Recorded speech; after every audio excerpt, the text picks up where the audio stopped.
আসসালামু আলাইকুম viewers, NDL লেজারে আপনাদের সবাইকে স্বাগতম।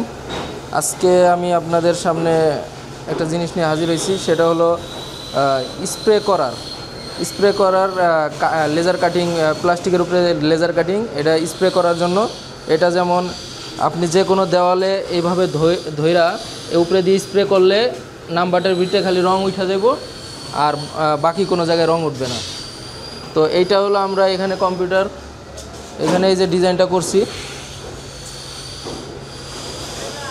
তো এই ডিজাইনটাই আমরা মূলত কাটিংটা দিছি। তো এখানে এই যে আমাদের মেশিনে CO2 লেজার কাটিং মেশিনে কাটিংটা হইতেছে এই বোর্ডটা।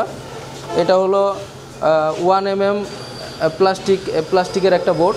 তো আমি আপনাদের সামনে একটা কাটিং করে দেখাইতেছি। তো দেখেন ভিউয়ার্স, এখানে কত সুন্দর করে লেজার কাটিং করা হইতেছে ওই প্লাস্টিক বোর্ডটা।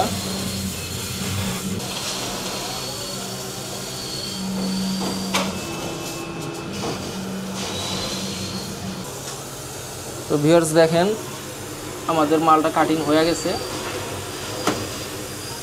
এই যে আমরা তৎক্ষণাৎ একটা মাল কাটলাম। তো এই মেশিনটা দিয়ে আমরা মূলত কাঠ, অ্যাক্রিলিক, প্লাস্টিক সব ধরনের জিনিসপাতি কাটি। যদি আপনাদের প্রয়োজন হয়, দেশের যে কোনো প্রান্তে আমাদের সাথে যোগাযোগ করবেন। ডিসক্রিপশন ও স্ক্রিনের নাম্বার দেওয়া থাকবে।